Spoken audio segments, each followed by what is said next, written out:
સ્થાનિક સ્વરાજ્યની ચૂંટણી પૂર્ણ થઈ છે. હવે જિલ્લા, તાલુકા અને મહાનગરપાલિકાના પદાધિકારીઓના નામ જાહેર થવાના છે. પોરબંદર જિલ્લાના પંચાયતના જે પ્રમુખની જે ચૂંટણી છે એ 23મીએ યોજાશે. પોરબંદર જિલ્લો બન્યો એમને આજે 26 વર્ષ જેવો સમય થયો છે. 1999માં પોરબંદર જિલ્લો જાહેર થયો ત્યારે પહેલાં જ મહિલા પ્રમુખ હતા રાણીબેન કેશવાલા. અત્યાર સુધીના 25 વર્ષના ગાળા દરમિયાન હવે જ્યારે 2.5 વર્ષ મહિલાના છે ત્યારે ચોથા મહિલા પ્રમુખ તરીકેની વરણી કરવામાં આવશે. આ સમયગાળા દરમિયાન 5 વર્ષ સુધી જિલ્લા પંચાયતનું જેમને સુકાન સંભાળ્યું હતું કુતિયાણાના પૂર્વ ધારાસભ્ય સ્વ કરશનભાઈ ઓડેદરાના ધર્મપત્ની સાજણબેન ઓડેદરા, તેઓએ 5 વર્ષ સુધી જિલ્લા પંચાયતનું શાસન કર્યું હતું. હવે 2.5 વર્ષ જ્યારે મહિલાના આવવાના છે ત્યારે એમની સાથે આપણે ખાસ વાત કરશું. બેન, ખાસ કરીને 5 વર્ષ સુધી તમે જિલ્લા પંચાયતના પ્રમુખ રહ્યા, આ સમયગાળો તમારા માટે કેવો રહ્યો? બહુ સારો, કામ સારા બધાય કર્યા.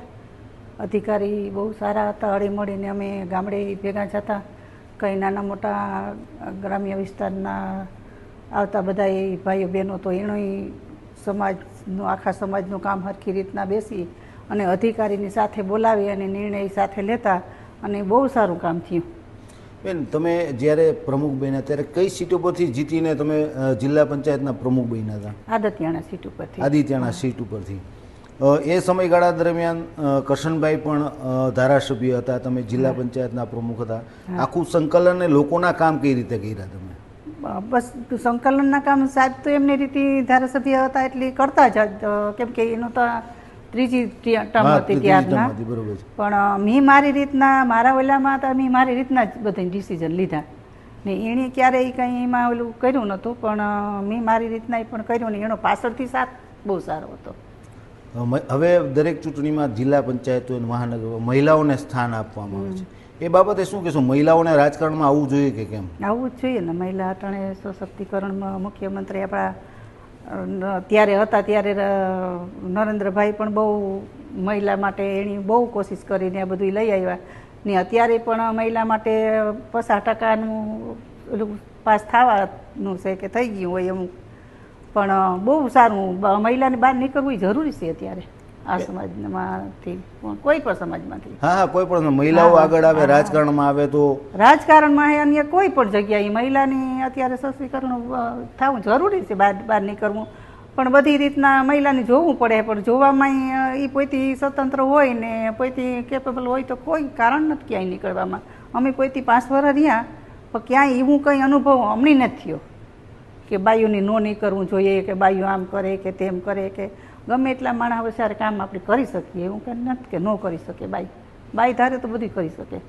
પુરુષ કરતાં બાઈનું કામ હે ને 67 હોય. હા, બરોબર છે. ચોખ્ખું જે કાંઈ હુઆ કરતો બાઈની કે ના, એની ઘરમાંથી જ્યારથી કરતું હોય ને ત્યાંથી એની એવી ટેવ જ હોય કે એ કરવું એ રેગ્યુલર ને હરખું ને થયું કે નથી થયું ન હોય ત્યાં સુધી એની શાંતિ ન થાય. બરોબર, કામ ન થાય એવું. હા, મને હામાં મળતા ને હું દર શનિ, રવિ, સોમવાર ને ગુરુવાર મારે જિલ્લામાં જાઉં એટલે હું 11 વાગે તને પહોંચી જ ગઈ હોય. ટાઈમમાં મહિનાના એ 8 દી મારે જવાનું જ હતું. ખાસ કરીને જે વાત કરીએ, તમે 5 વર્ષ સુધી રહ્યા, તમે એવું કયું કામ કર્યું તમને સંતોષ થયો કે હું રાજકારણમાં આવીને મેં લોકોના કામ કર્યા? મોટામાં મોટું તો જિલ્લાનું જો મકાન જ નહોતું જિલ્લા પ્રમુખ માટેનું, એ બનાવ્યું. જિલ્લા પંચાયતનું બિલ્ડિંગ છે? હા, બિલ્ડિંગ મેં મારું બનાવેલું. ખાતમુહૂર્ત મારું થયું, ઉદઘાટન અમે કર્યું હતું, પણ અમે રહેવા નથી ગયા ક્યારે એમાં. ઓકે, જિલ્લા પંચાયતના પ્રમુખના બંગલા જે બંગલો બનાવ્યો એ મારા. ઓકે, તમારા શાસનકાળમાં તમે મંજૂર બનાવેલું ને અમને ઉપરથી પણ બહુ સાથ સહકાર સારો હતો. નરેન્દ્રભાઈ મોદી હતા, પછી ના પાછળના બધા જે અધિકારી, બધા અધિકારી પદાધિકારી બહુ મદદ કરી. ત્યારે બધું થયું હતું. મને કમસે કમ 2-3 ગાડી તો નવી આપી હતી. લાલ લાઇટવાળી ગાડી મારી કારી બંધ નહોતી થઈ, એ પછીની ગાડીની લાઇટ બંધ થઈ ગઈ. લાલ લાઇટ.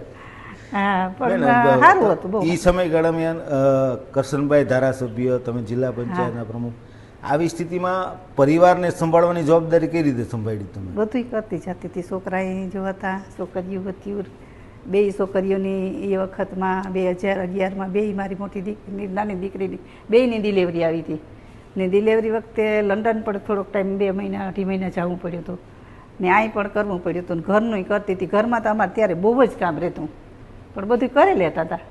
એટલે પદ અને ઘર બંને સાથે બને વ્યવહાર ઘર બધું હારી કરવું જ પડે ને, મહિલાને કરવું પડે. કે અમે નોખા હતા પરિવારમાં, ભલે હતા બધા મોટા, પણ જુદા રહેતા હોય એટલે વ્યવહારિક કામ, ઘરના કામ બધું આપણે કરવું પડે.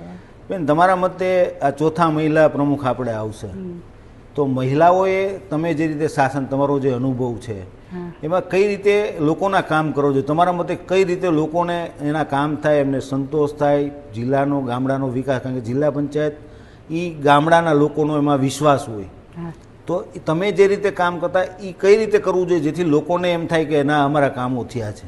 આપણે જ્યાં જ્યાં ચૂંટણી વખતે ગયા હોય તો એ માટે જ ગયા હોય કે ભાઈ અમે તમને ઓળખાવા. હું તો એમ જ કહેતી કે સાહેબની ચૂંટણીમાં જતી તો એમ મારાથી એકઈ ઘર કે એકઈ ગામ કે એકઈ હેરી અજાણ નથી, એટલી જઈએ આપણી એને ઘેર તો એ માણસ આપણા પાસે કામ લઈને આવવામાં અસકાય નહીં. ટૂંકમાં મારો એ ધ્યેય હતો કે હું બધી જગ્યાએ પ્રસંગમાં જાતી, હારે હાથે જાતી, ને ચૂંટણીમાં તો ખાસ કરીને જાતી. ભલે હમણાં મત દ્યો ન દ્યો બીજા નંબરની વાત છે, પણ પેલા હું તમને ઓળખાવા માટે આવી કે તમે મને ઓળખો તો ગમે ત્યાં તમારી બહેનોને કામ હોય તો મારે ઘેર આવે શકો.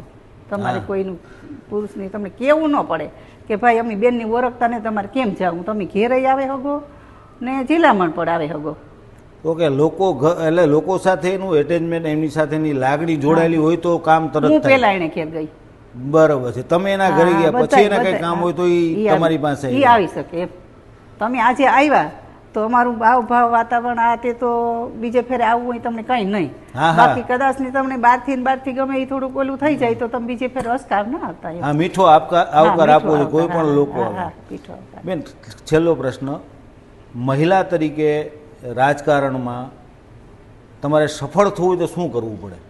કામ કરવું પડે, બધાની સાથે રહેવું પડે. ગમે ત્યાં એવી રીતે વહેલા મોડું છે, આ છે તે છે, આપણું બધું જોઈએ એ તો ન હાલે. મેન ધ્યેય હોય આપણે પેલા લોકો સાથે જોડાવવું જોઈએ, બધું ઘર કરતા લોકોનો વિશ્વાસ મહત્વ આપવો જોઈએ. ગમે ના, જો આંગણવાડીને કઈ ખાતમુહૂર્ત હોય, ઈ બહેનોને કામ હોય, કઈ ગમે ત્યાં હોય, આખા જિલ્લાની અંદર હું બધાયમાં જાતી. ગમે એ નાનું મોટું કામ હોય તો વહેલું થાય ને મોડું થાય, તો પછી ત્યાં તો બધું જોવું પડતું હોય. પણ એ કઈ ક્યારે ઈ નહોતું જોયું કે એવા અમારે હાંજ પડી જાય કે મોડું હે કે નહીં જવાય કે આમ થાય કે એ કામ પહેલાં, ઘર પછી. બેન, 5 વર્ષ તમે પ્રમુખ રહ્યા, એ પછી તમે રાજકારણ છોડી દીધું, એનું કારણ શું? અને અત્યારે કયા પ્રકારનું તમારું આખું દિનચર્યા હોય છે? પછી સાહેબ હતા નહીં એટલે આપણી એકની પછી ઘરમાંથી ઓલું થાય એટલે એમ થાય ને કે એ ન હોય એટલે આપણે રહેવું નકામું એમ. ભલે પેલા એક બે ત્રણ જોજો, તમે જોયો તો પુરુષ પેલા એને વાઈફ પછી ભલે ગમે એ હોય પણ બે હોય ને તો મજા આવે. ટૂંકમાં અત્યારે તમારું જીવન રાજકારણથી નિવૃત્ત ખરા તમે? હા, રાજકારણથી અહીં નિવૃત્ત નહીં, અમારે કામ એવું ચૂંટણી ન આવે તો અમે અમારી રીતના જીવન કે એટલો ટાઈમ રહ્યા હોય મારા લોહીમાં વણાઈ ગયું હોય. બરોબર, હમણાં કમળ જ દેખાતું હોય, હમણાં બીજું કઈ ન દેખાય. એટલે અત્યારે જયારે જરૂર પડે ત્યારે રાજકારણમાં તમે જોડાવ. ભલે કોઈ કહે કે ન કે આપણી રીતના કામ કરતા હોય એમ કરવું પડે ને. ઘણું દીધું, ભગવાને દીધું, પછી ઉપરથી સરકારે દીધું ને ભગવાનની દયા છે, એને બધાના આશીર્વાદ છે ઉપરથી, એટલે સારું છે, કંઈ વાંધો નથી. ને અત્યારે ખેતી ને એ બધું મારું કામ ઘર ને. આ હતા જિલ્લા પંચાયતના પૂર્વ પ્રમુખ સાજનબેન ભુરેદા. એમનું એવું કહેવું છે કે ઘર પરિવાર સંભાળતા મહિલાઓને રાજકારણમાં પણ સક્રિય રહેવું જોઈએ. લોકો સાથે એમની લાગણી જોડાયેલી હોય ત્યારે એમના નાનામાં નાના માણસોના કામ થાય એ ખૂબ જરૂરી છે. જ્યારે તમને સત્તા સોંપવામાં આવી હોય ત્યારે એક મહિલા તરીકે જે રીતે ઘરની સંભાળ કરે છે એમ આખા જિલ્લાની જે જનતા છે એમનો એક પરિવાર બને, એ જ રીતે એમણે 5 વર્ષ શાસન કર્યું. એને કારણે આજે પણ લોકો સાજણબેનને યાદ કરે છે. હવે જ્યારે 2.5 વર્ષ જે કોઈ મહિલાને શાસન સોંપવામાં આવે એ ગ્રામ્ય વિસ્તારનો અને ખાસ કરીને છેવાડાના માનવીનો વિકાસ કરે તો એ સફળ પ્રમુખ પદ અને સફળ રાજકારણી બને તેવો મત પણ સાજણબેને વ્યક્ત કર્યો છે. સહયોગી કિશન ચૌહાણ સાથે જીતેશ ચૌહાણ, પોરબંદર ખબર.